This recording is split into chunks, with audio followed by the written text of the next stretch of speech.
আমাদের সবার ঘরেই এমন কোনো না কোনো জিনিস থাকে যেটা আমাদের রোজকার জীবনে অনেক কাজে আসলেও দেখতে একদমই সুন্দর হয় না। যদিও এমন জিনিসের লিস্টটা একটু লম্বা, তবে আমার ঘরে এই লিস্টের প্রথমেই আছে আমার এই IPS মেশিনটাকে এন্ট্রিওয়ের ঠিক পাশেই রাখতে হয়েছে, কারণ আদার কোনো প্লেস আসলে আমি ওভাবে সেট করতে পারছিলাম না। আর মেশিনটার কারণে পুরো জায়গাটা সৌন্দর্য আসলে অনেকাংশে কমে যায়।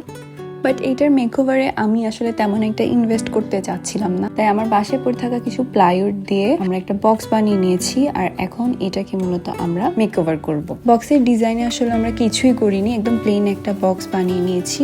প্রথমে এখানে আমি বেস কালার হিসেবে হোয়াইট কালার করে নিচ্ছি, আর এখানে কালার হিসেবে আমি সব অ্যাক্রিলিক কালার ব্যবহার করেছি।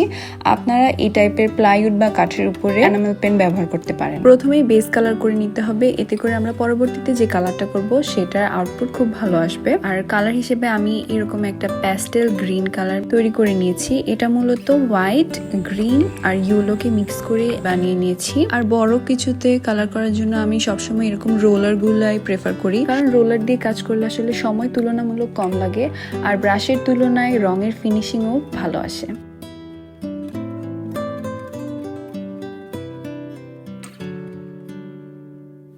আমার প্রথমেই প্ল্যান ছিল এখানে একটা ফ্লোরাল টাইপের কোনো প্রিন্ট অ্যাড করা, তাই আমি প্যাস্টেল কালারের একটা ডেকোপাজ পেপার নিয়ে নিয়েছি। আর ডেকোপাজ করার জন্য আমাদের লাগবে হচ্ছে একটা মটপজ গ্লু, সাথে লাগবে ব্রাশ। মূলত আমাদের দুটো ব্রাশ লাগবে, একটাকে গ্লুতে ডিপ করার জন্য আর আরেকটা ড্রাই ব্রাশ, যেটা সারফেসে পেপারকে সেট করার জন্য ব্যবহার করা হয়।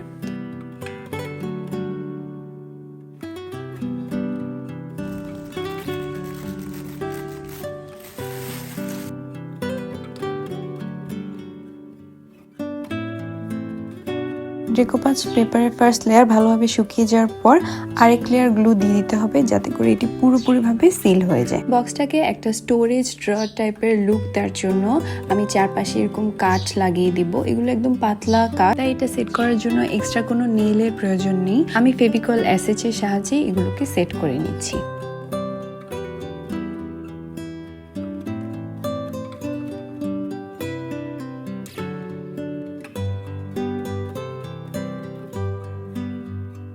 বক্সের উপরের অংশে ফাইনাল একটা টাচ দেওয়ার জন্য আরো একটা কাট নিয়েছি, আর এটার থিকনেসটা একটু বেশি, তাই এটাকে সেট করার জন্য আমি নেল ব্যবহার করে নিচ্ছি।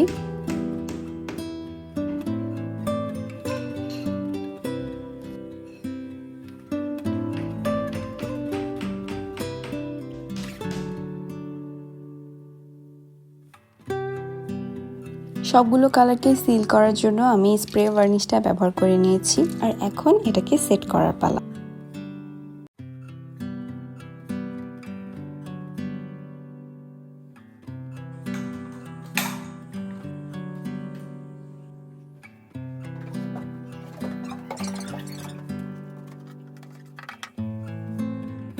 এই টাইপের মেশিনে আরেকটা যেটা প্রবলেম আছে সেটা হচ্ছে এই মেশিনগুলোর তারগুলো বা ওয়্যারগুলো, এগুলো দেখতে একদমই ভালো লাগে না।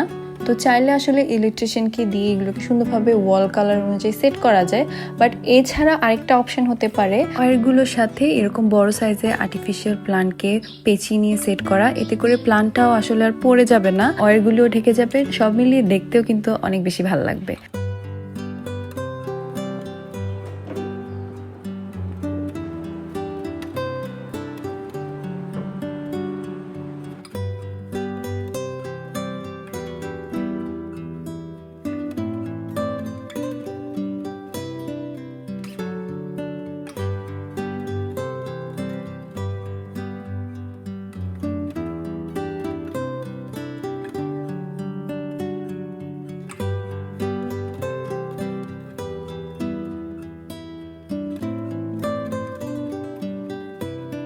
এই ছিল আমার আজকে মেকওভার। কমেন্ট করে জানাবেন আপনাদের ভিডিওটি কেমন লেগেছে। দেখা হবে নেক্সট ভিডিওতে। সবাই ভালো থাকবেন। আল্লাহ হাফেজ।